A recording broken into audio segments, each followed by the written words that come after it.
The letter arrived folded inside a standard diplomatic pouch, and the soldier almost threw it away. He almost threw it away because it was addressed in handwriting, actual handwriting, ink on physical paper, which no one used for official communication anymore, and because his name was spelled wrong. Not badly wrong.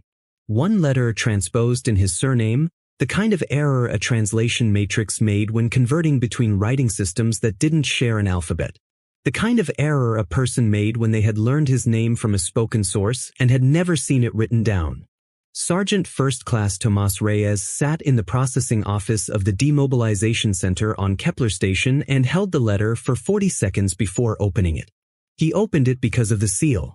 The seal was pressed into the paper itself, not stamped on the outside of the envelope. You had to unfold the letter to see it, which meant it wasn't decorative. It was hidden inside. And the symbol it bore, a 7-pointed arrangement that his 3 years of galactic orientation training placed immediately, was the seal of the Vethrani royal house. He read the letter. Then he read it again. Then he sat very still for a long time in the processing office, surrounded by the administrative noise of 30 other soldiers being efficiently converted back into civilians, and he thought about what a princess of the Vethrani collective was doing writing to a sergeant who was 4 days from discharge. The letter was 11 lines long. The last line said, "Asterisk please. There's no one else I can ask, asterisk." He did not know her. He was certain of this. He had never been posted to Vethrani space, never met a Vethrani royal, never done anything that would have brought his name to the attention of a house that had existed for 600 years and had managed its own affairs without human involvement for all of them. He did not know how she had found him. He did not know what she meant by no one else. He did not know why she had written in his language, by hand, hidden the seal inside the paper, and misspelled his name. Those were 3 mysteries. The 4th was simpler and worse. He understood, reading the 11 lines twice, that she was afraid. And whatever she was afraid of, she had decided that the right response to that fear was to write to a human sergeant she had never met for days before his discharge, in a language she had apparently learned for this purpose. He put the letter in his jacket pocket. He went to find his discharge officer. He was going to need an extension. The discharge officer's name was Lieutenant Mira Soto, and she had been processing demobilizations for 6 years, which meant she had encountered most of the reasons a soldier might request an extension and had developed a comprehensive taxonomy of which ones were legitimate and which ones were paperwork problems dressed up as emergencies. She had not encountered this one before. "A letter," she said. "Yes."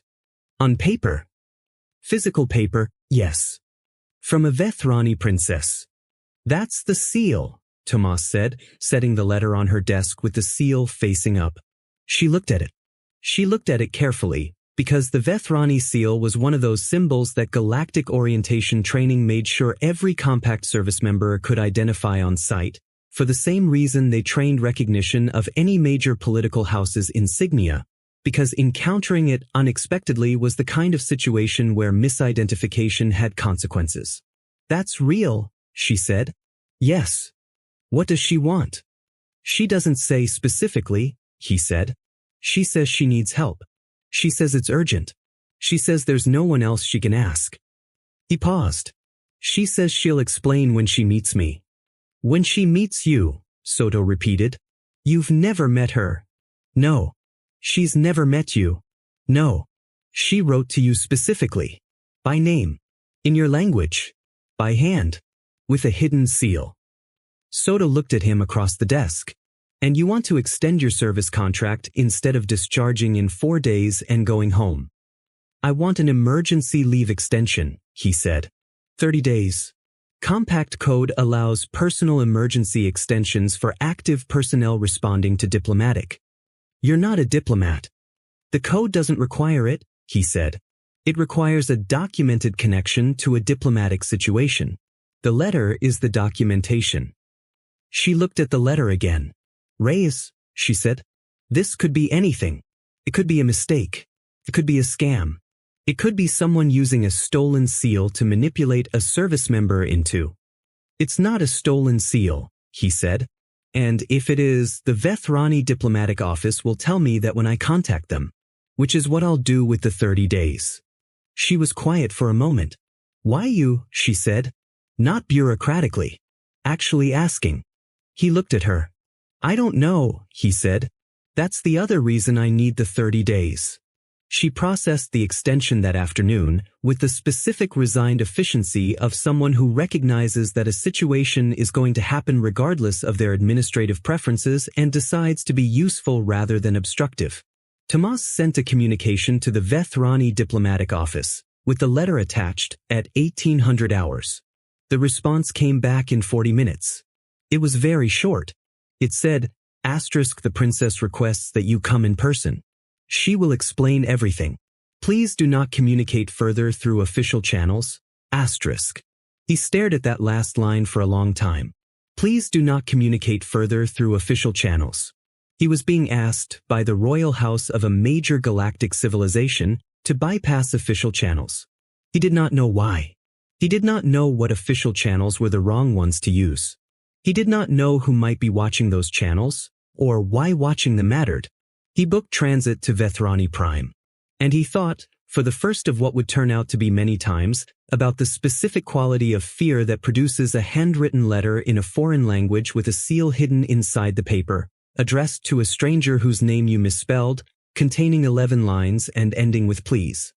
Vethrani Prime was the kind of world that communicated its political character through its physical environment with a completeness that more subtle civilizations aspired to and never quite achieved.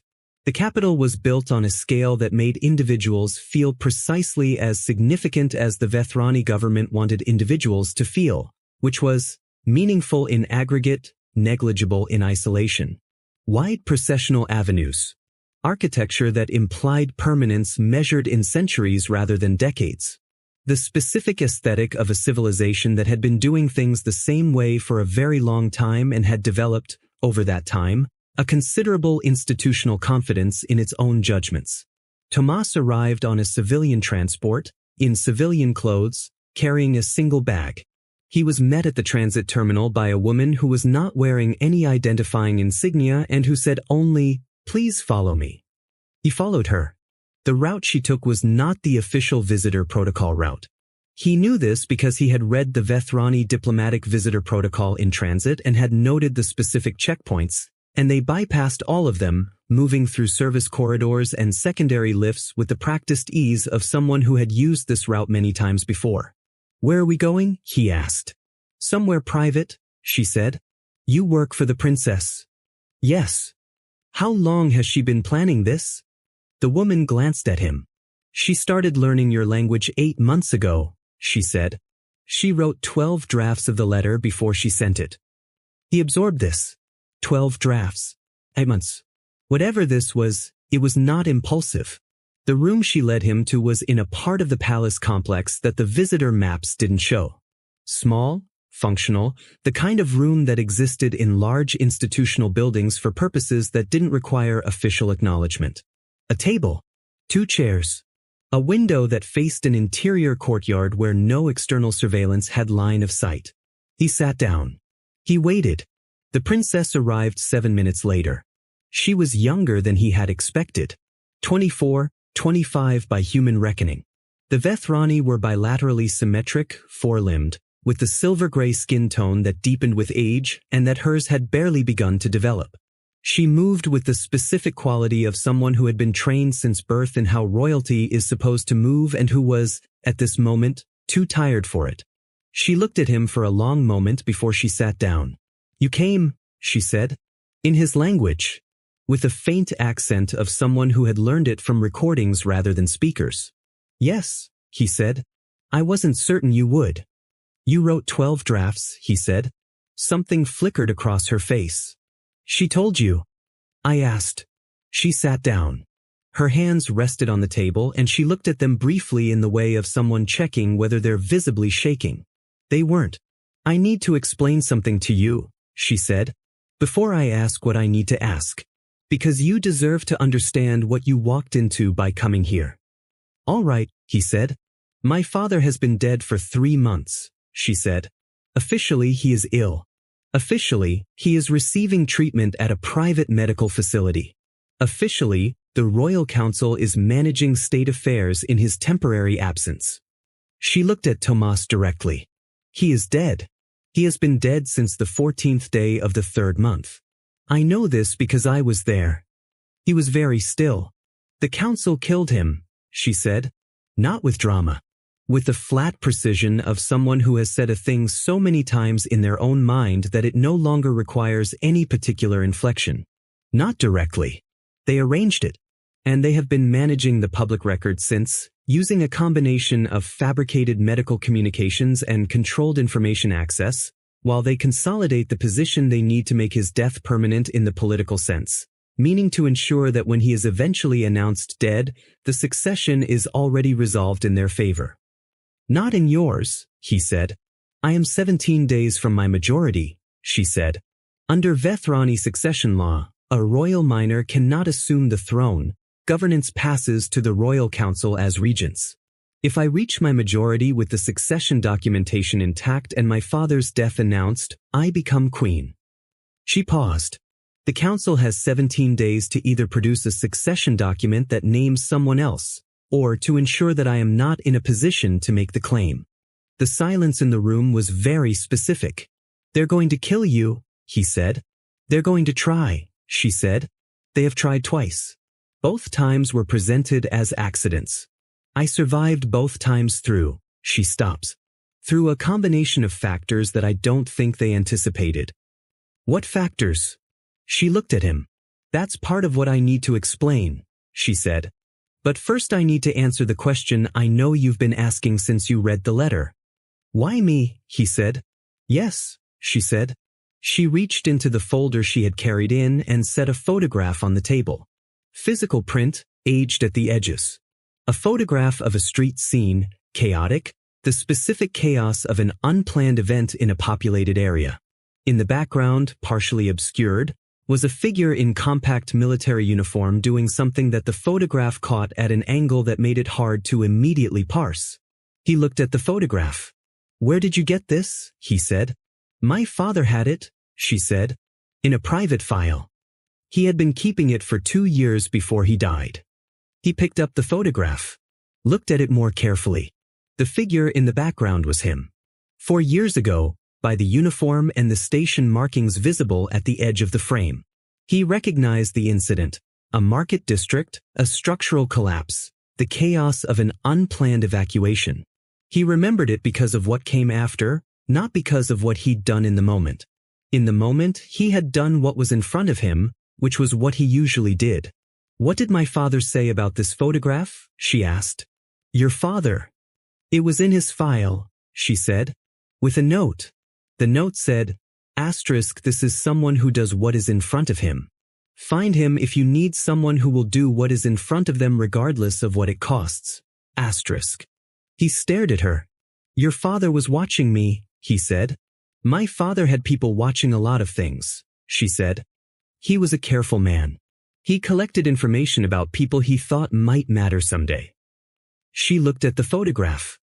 He kept your file for 2 years. He never contacted you. He just kept it. He was building a resource, Tomas said slowly. He was building several, she said.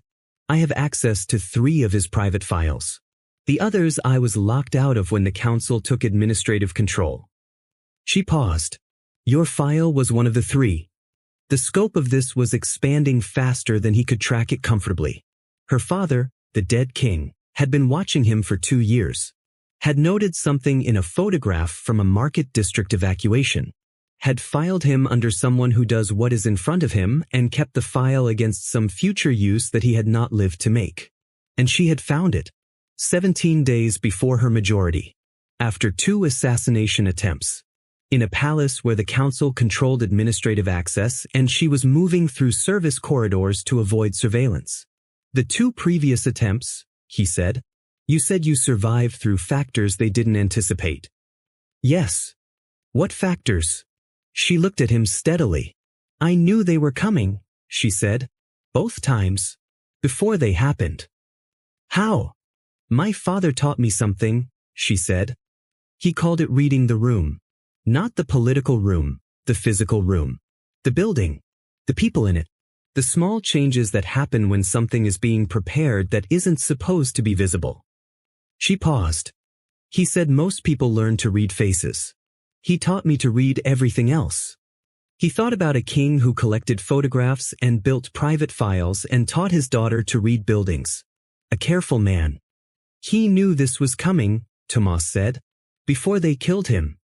I think so, she said. I think he knew for some time. I think the private files are partly instructions. Things he wanted me to know if he wasn't there to tell me. She looked at her hands again. I haven't been able to access everything yet. The files are layered. Each layer requires information from the previous one to unlock. Your father designed a puzzle, he said. My father designed a survival guide, she said quietly.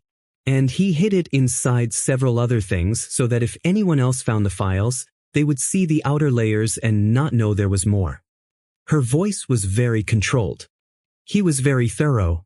And the outermost layer of one of those files had my photograph in it, he said. With a note, she said. He sat back. He thought about 12 drafts of a letter. 8 months of learning a language. A hidden seal. A misspelled name from a name learned by ear, not by reading. A route through service corridors. A room with no external surveillance angles. She had been careful too. She had learned it from him. What do you need? He said. And she told him. What she needed was not what he had expected. He had expected something military, protection, extraction, the physical applications of a soldier's training in a dangerous situation. That was the obvious reading of a soldier who does what is in front of him, and it was wrong. I need to reach the Vethrani archive, she said. The public records archive on the eastern continent. It's not controlled by the council. It's administered by an independent archival authority that predates the current political structure by 3 centuries. What's in that archive cannot be altered or suppressed by anyone, including the council. And you need to get something into it, he said. My father's succession documentation, she said. The original. Signed and witnessed, registered under his private seal rather than the state seal, which means the council cannot contest its authenticity through the standard administrative channels. She paused. The document has been in his private keeping since the day I was born. He gave it to me 3 months before he died. I think he knew. Where is it now? Safe, she said. Not with me, but retrievable. And the archive is, how far? 400 kilometers. Ground transit, 6 hours. Air transit would be tracked. Why not use compact diplomatic channels? He said. If you can prove the council killed your father, the compact can do nothing in 17 days, she said flatly. Diplomatic processes take months. Legal challenges take longer. By the time the compact investigates, my majority will have passed, the council will have produced their own succession documentation, and whatever happens to me will have already happened. She looked at him. The archive is the only mechanism that works on this timeline. If the document is registered before my majority, the succession is legally established regardless of what the council does afterward. They cannot unregister it. They'll know what you're doing, he said. Yes, she said. When I move, they'll know. They've been watching me. Then the 6 hours on the ground is 6 hours where they know exactly what you're doing and have time to stop it.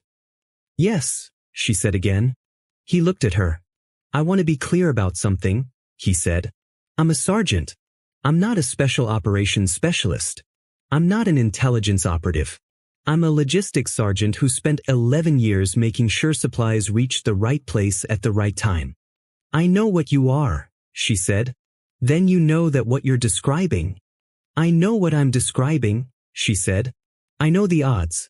I've been calculating them for 3 months. She met his eyes. I chose you because my father thought you were someone who does what is in front of him.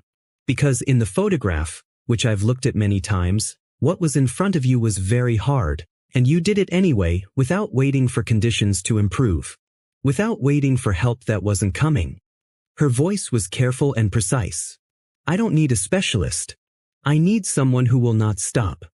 The room was quiet. He thought about a market district for years ago and a structural collapse and the specific quality of a situation where conditions were not going to improve and waiting was not an option. He thought about a dead king's note. does what is in front of him. The document, he said. Where is it? 40 kilometers east of the capital, she said. With someone I trust. We need to get the document first, he said. Yes. Then the 400 kilometers. They'll have people between here and the archive. Almost certainly, she said. How many does the council have? The security apparatus is completely under their control, she said. Hundreds of personnel. But they can't deploy all of them against me without drawing attention. They're still maintaining the fiction of my father's illness. If they're seen mobilizing openly against the princess, the fiction collapses. He considered this. They have to be subtle, he said. For now, she said. For 17 days. She paused. After that, it doesn't matter. I'll either have reached the archive, or I won't. He stood up. I need to know the route, he said. Everything you know about the terrain and the council's surveillance infrastructure between here and the archive. I have it, she said. And I need to know who has the document. Her name is Vara, she said. She was my father's librarian. She's had the document for 3 months. She doesn't know what it is. My father sealed it and asked her to keep it for me without telling her what was inside. She paused. He was very thorough. One more thing, he said. She waited. Your father's note, he said. Did it say anything else? Anything after find him if you need someone who will do what is in front of them? She looked at him for a moment. It said, asterisk, he will not need a reason beyond the fact that help is needed. That is his nature. Do not explain too much. Just ask, asterisk. He absorbed this. A dead king who had watched him for 2 years had apparently understood something about him that he had never quite articulated about himself, and had put it in a note for a daughter to find after he was gone, as a resource. He found that profoundly strange. He also found that it was exactly accurate. Show me the maps, he said. They left before dawn.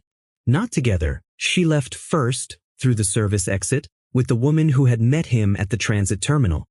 He left 20 minutes later, through the main visitor exit, in plain sight, with no particular hurry, because a human leaving a palace complex in the early morning was marginally less suspicious than a human leaving through a service corridor, and marginally was what they had. The route to Vara's location took them through 3 transit zones and a district that the maps showed as commercial but that Tomas, reading the satellite overlay she had provided, assessed as one that offered the council's surveillance infrastructure the most natural observation points.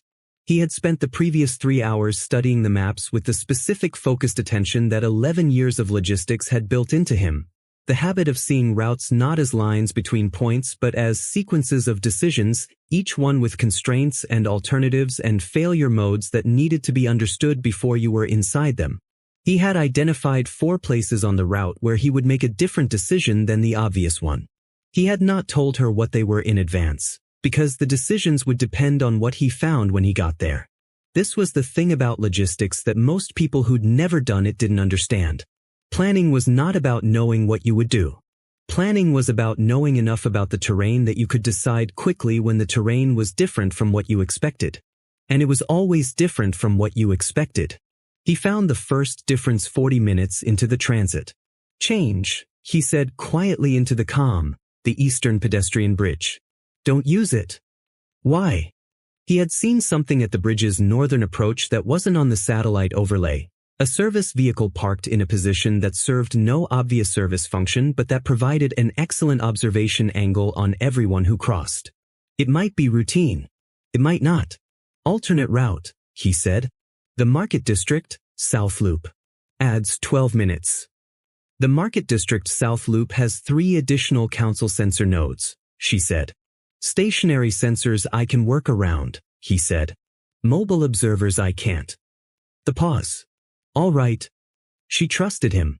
He noticed this and filed it, not sentimentally but practically because trust was a resource and it was worth knowing you had it. They reached Vara in just under 2 hours. Vara was 60 years old and had been a royal librarian for 35 of them, and she received the princess with the specific quality of emotion that decades of professional restraint had reduced to visible only in small physical indicators.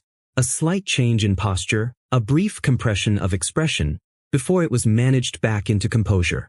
"Your Highness," she said. "I wasn't told to expect." "I know," the princess said. "I need what my father left with you." Vara looked at Tomas. "This is someone helping me," the princess said. "He's trustworthy."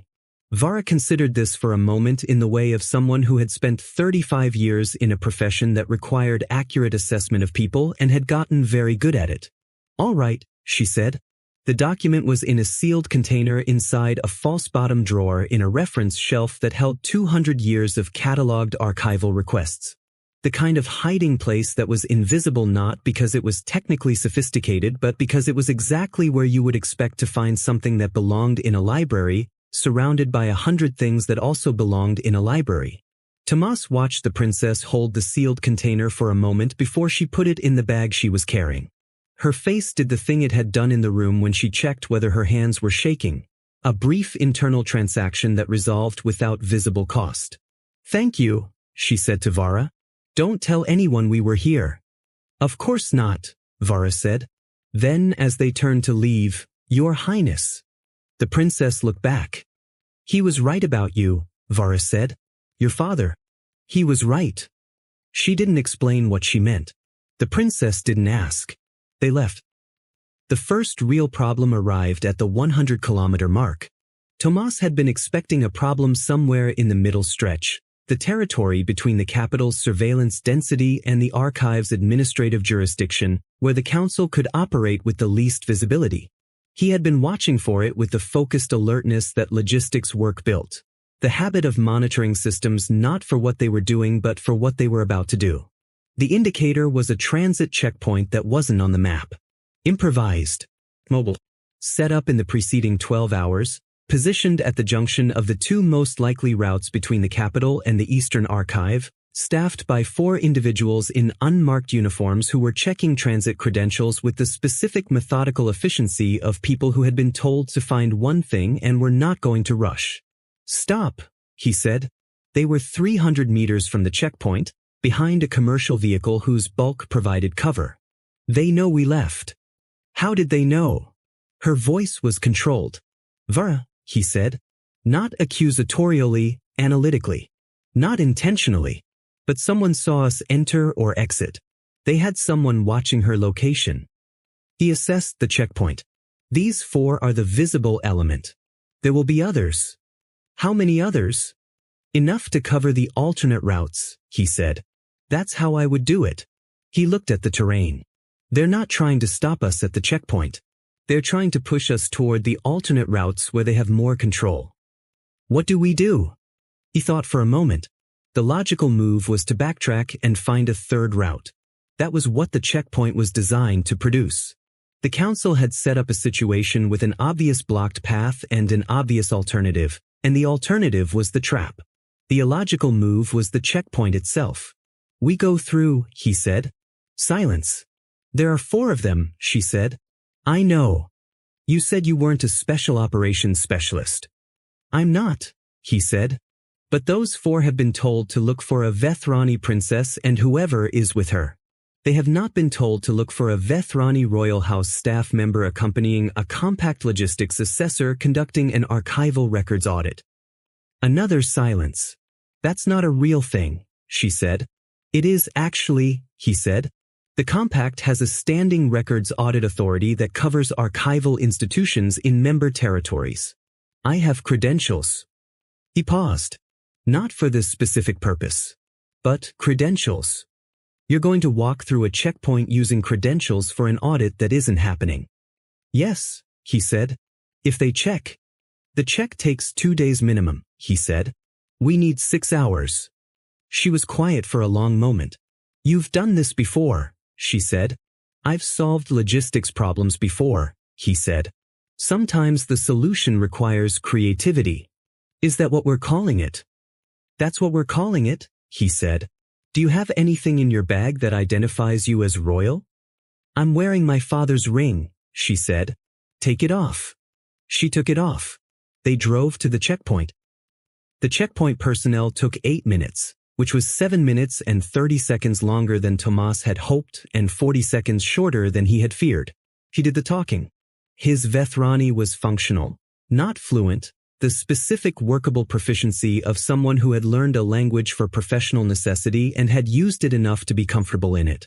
He presented his credentials with the unhurried competence of someone for whom this was routine, answered 3 questions about the audit authority's jurisdiction, and watched the 4 personnel run the credential check with the specific expression of someone who was certain the check would return positive and was mildly impatient for it to do so.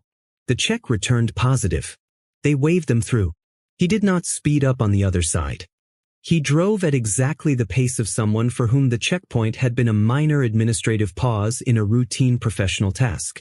When the checkpoint was 2 kilometers behind them, she exhaled once, controlled, the sound of someone releasing something they had been holding very carefully. "That worked," she said. "Yes," he said. "How did you know it would work?" "I didn't," he said. "I knew the alternative was worse."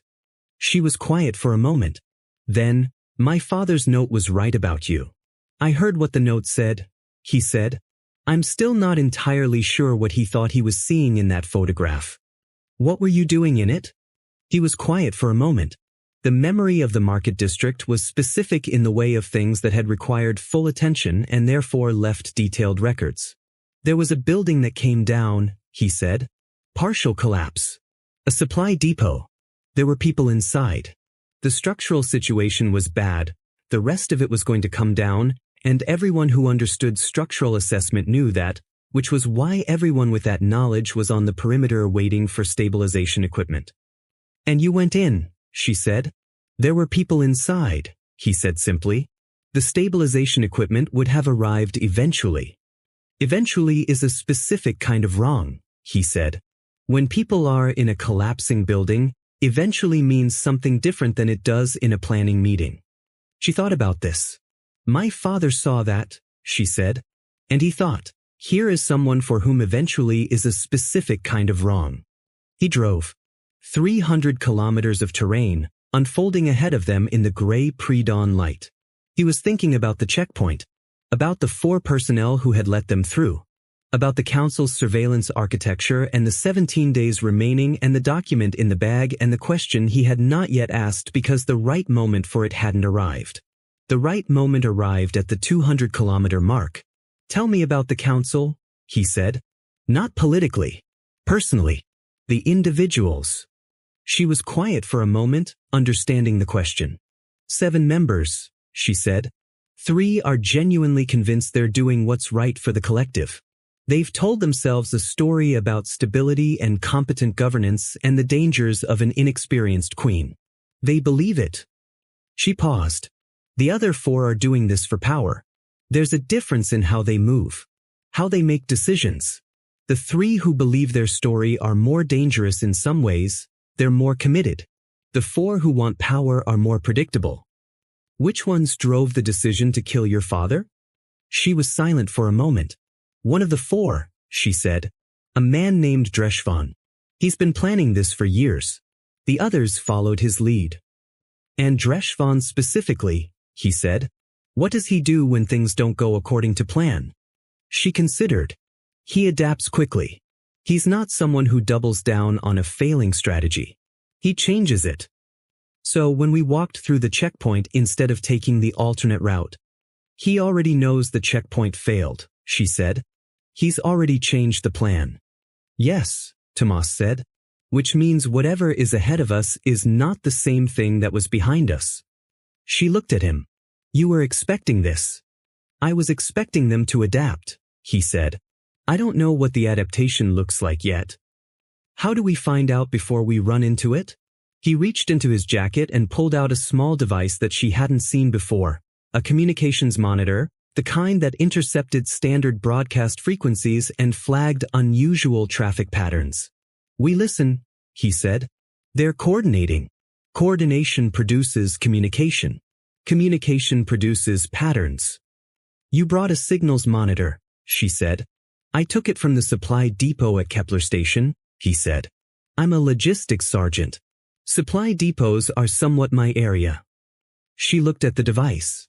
You plan to need this, she said. I plan to need something like this, he said. I didn't know exactly what. The device hummed softly in his hand, monitoring 7 frequencies simultaneously, logging traffic patterns against a baseline that it had established in the first 10 minutes after activation. At the 240-kilometer mark, it flagged an anomaly.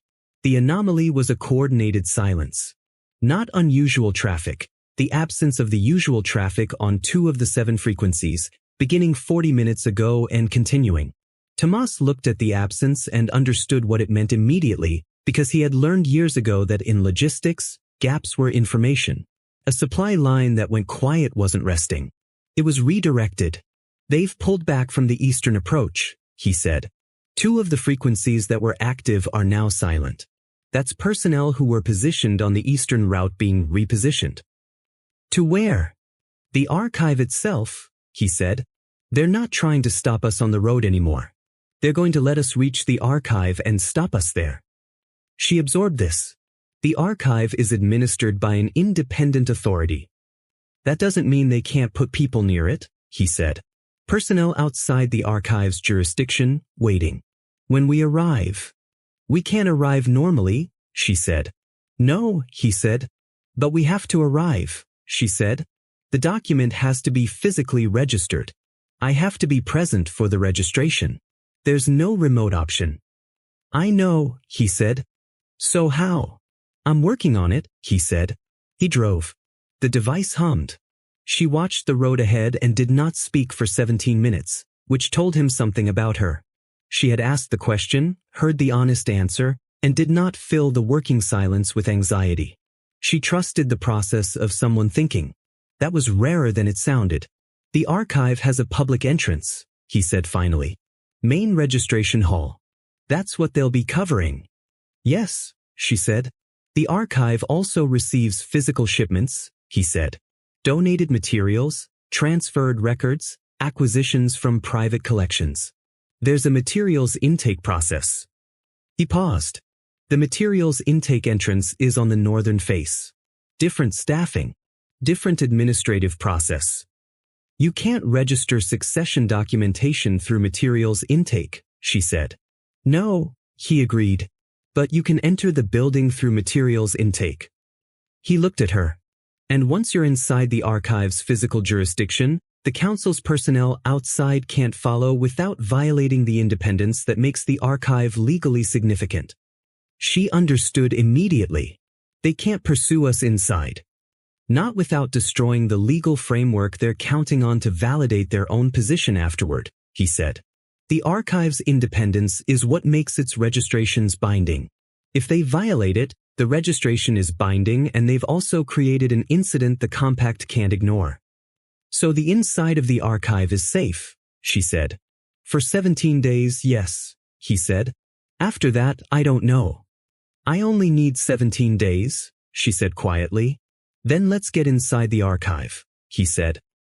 The materials intake entrance was on the northern face, as the public plans showed, accessed through a service road that looped behind the archive's main complex through a district of warehouses and small commercial operations that existed in the unremarkable way of districts whose primary function was adjacency to something more important. They reached it with 40 minutes before the archive opened for the day. The council's personnel were at the main entrance. 3 vehicles, positioned with the specific placement of people who expected their target to arrive at the obvious point. Not subtle, because subtle was no longer available to them. They had 17 days and were running out of patience. Tomas drove past the main entrance on a parallel street without slowing. At the service road, he stopped. Got out. Looked at the intake entrance, the loading area, the single administrative post visible through the intake bay's open doors. Stay here, he said. What are you doing? I'm going to explain to the intake administrator that I have an urgent archival transfer that couldn't be processed through normal channels and ask if they can accommodate us. She stared at him. You're going to ask? Politely, he said. Yes. That's the plan. Part of it, he said. The other part is this. He reached into the bag and removed the sealed container with the document. When I go to the intake desk, you take this and walk directly to the registration hall. Don't stop. Don't explain. Go to the desk, say you're there to register a succession document under the royal private seal, and give them this. They'll stop me before I get there, she said. Once they see me, I'll be at the intake desk, he said. There will be something happening at the intake desk that will require attention. She looked at him. What will be happening? A compact logistics assessor having a significant documentation dispute with an archival administrator, he said. Very loudly. You're going to cause a scene, she said. I'm going to cause a very specific scene that requires every administrative person in the intake area to focus on me instead of the registration hall, he said. For approximately 3 minutes. That's what you have. 3 minutes, she said. The registration desk is 60 meters from the intake bay, he said. You'll have plenty of time. She looked at the sealed container in her hands. Her father's document. 600 years of succession law. 17 days. This could go wrong, she said. Yes, he said. If they get to me before I reach the desk. Then we'll figure out what's next, he said. But I don't think they will. Why not? He looked at her. Because they've been trying to predict what I'll do since the checkpoint, he said. And the one thing I haven't done once since we left is what they expected. He paused. Dreshvan is adapting. He's good at adapting. But adapting requires a model of the opponent. And I don't think they have a working model of me. Because you're human, she said. Because I'm a logistics sergeant, he said. Which is a thing the galaxy's intelligence apparatus has not built predictive models for. She almost laughed. She didn't. Her eyes were very bright. Go, she said. He went. What happened in the next 4 minutes was not recorded in any official document, because official documents of the Vethrani archive recorded registrations and acquisitions and administrative processes, not the specifics of a compact service member having an extremely detailed and loudly articulated dispute with an intake administrator about the authenticity of a standing records audit authorization that the administrator was questioning on entirely reasonable grounds. It was recorded in the memories of 6 archive staff members who were present, who later described it to various people in various contexts, and whose descriptions were individually incomplete but collectively conveyed the following. A human in civilian clothing had arrived at the materials intake desk with a credential dispute that had escalated rapidly from a simple administrative question into an impassioned, detailed, technically sophisticated argument about compact archival jurisdiction law that the intake administrator was not equipped to resolve and could not simply dismiss because the human kept producing additional documentation from what seemed like an implausibly well-stocked jacket pocket. The argument lasted 4 minutes and 12 seconds. During those 4 minutes and 12 seconds, a young Vethrani woman entered the archive through the public entrance, walked 60 meters to the registration desk, presented a sealed container bearing the private seal of the late king, and formally registered a succession document under the Vethrani royal house's private seal in the presence of 2 archival witnesses. The registration was time-stamped. The timestamp was 17 days before the princess's majority. The document was registered. It could not be unregistered. Tomas stopped arguing at exactly the moment his peripheral vision caught the princess emerging from the registration hall doorway. He stopped mid-sentence, with the abruptness of someone whose communication channel had just closed. He looked at the intake administrator. "Thank you for your patience," he said. "I believe I have everything I need." He walked to the registration hall. She was standing just inside the doorway, holding the receipt that the archive's registration system had generated, which was a small printed document that was, in the formal legal sense, the most significant piece of paper produced in the Vethrani collective in the preceding 3 months. She looked at him. He looked at her. "It worked," she said. "Yes," he said. "They're still outside," she said. "The council's people. When we leave." "I know," he said. "We'll deal with that when it's in front of us." She looked at the receipt in her hands. 17 days, she said. "I just have to stay alive for 17 days. The archive has residential facilities," he said, "for researchers conducting extended work. I already asked." She looked at him. "When did you ask?" "When I read the archive's public information packet on the transport from Kepler Station," he said. I wanted to know what resources were available in case we needed to stay somewhere with legal protected status. She stared at him. You planned this 2 days ago, she said. I planned for the possibility, he said. Planning for possibilities is different from planning for outcomes. She was quiet for a moment. Then she said something he had not expected. My father's note, she said. I told you what it said, but there was a second part one didn't tell you. He waited. It said, asterisk, he will not know he is doing something remarkable. That is the most important thing about him. Asterisk, she looked at the receipt in her hands, then at him. I didn't tell you that part because I was afraid it would change how you behaved. He considered this. Would it have? She asked. He thought about a market district and a collapsing building and the specific quality of a situation where conditions were not going to improve. He thought about a dead king watching a photograph and writing a note that his daughter found 3 months after he died. He thought about 12 drafts of a letter and 8 months of learning a language and a seal hidden inside paper. He thought about asterisk, please. There's no one else I can ask, asterisk. No, he said. It wouldn't have. She nodded. She already knew that. That was why she told him now instead of before. They stayed in the archive for 16 days. The council's personnel remained outside for 3 of them before the situation became publicly visible in ways that the fiction of the king's illness could no longer survive, and the compact's diplomatic intervention that was too slow to help became retroactively relevant in ways that were, for the council, considerably worse than if they had simply acknowledged the situation at the beginning. Dreshvan was arrested on the 12th day. The other 3 members of the council who had supported him negotiated their positions into irrelevance over the following week. The 3 members who had told themselves a story about stability and competent governance discovered, slowly and with considerable discomfort, that the story had been wrong. 2 of them eventually said so publicly. 1 didn't. On the 17th day, the princess's majority was formally recognized. The succession documentation in the archive was formally cited. The registration timestamp, 17 days prior, witnessed by 2 archival employees and recorded in the Independent Archive's permanent record, was cited in the first legal challenge and every subsequent one, and it held, because it was designed to hold. Tomas attended the formal recognition as a private citizen, which was what he was, having completed his discharge extension and declined to renew it, in the back of a room full of people who understood the political significance of what they were witnessing and who he mostly didn't know.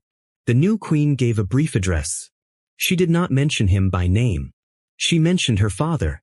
She mentioned his carefulness. She mentioned the things he had taught her about reading rooms and understanding buildings and finding people whose nature could be trusted when nature was all you had to go on. She said, "He taught me that the most useful kind of help is the kind that does not require conditions to be favorable first." Afterward, she found him in the crowd. She was in formal attire now, surrounded by the administrative apparatus of a functioning monarchy. She had the ring back on her hand. She looked at him with the same expression she'd had in the small room, the one that had too little energy for the performance of royalty and was, underneath that, extremely precise. "What will you do now?" she said. "Go home," he said. "Finally." "Where is home?" He thought about this. "I'll figure that out," he said. "I've been in transit for a long time." She looked at him. "My father's files," she said. "I've been unlocking more of them." He was watching other people too.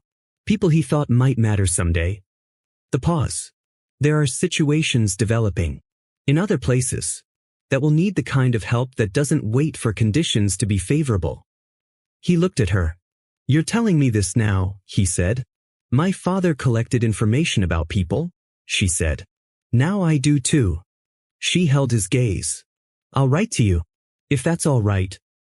He thought about a letter folded inside a diplomatic pouch. A seal hidden inside paper. A name spelled wrong by a letter. "You can spell my name correctly this time," he said. Something moved in her face. Something that had been controlled for a very long time and was, briefly, not. "I know," she said. "I could always spell it. I was afraid if the letter was intercepted." "I know," he said. "A misspelled name looks like a mistake. Not like a message to a specific person." She looked at him. "You figured that out," she said. On the transport, he said. Yes. And you came anyway. There was someone who needed help, he said. That was what was in front of me. She held his gaze for a moment with the specific quality of someone storing something in a place they will not lose it. Then she said, Thank you, Sergeant Reyes. He nodded once.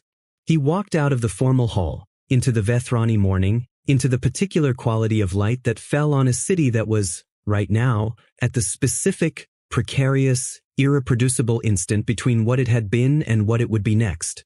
He thought about home. He thought about the files a dead king had kept. About other people. Other situations. About a note that said find him if you need someone who will do what is in front of them. He thought about the galaxy's particular habit of producing situations where conditions were not favorable and the people inside those situations were waiting for someone who would act anyway. He thought about the letter he would eventually receive, with his name spelled correctly, and whatever would be inside it. He walked toward the transit terminal. He didn't hurry. He didn't need to. Whatever was next, he would know it when it was in front of him. And that, as a dead king had once written for a daughter who might someday need to understand it, was the most important thing about him.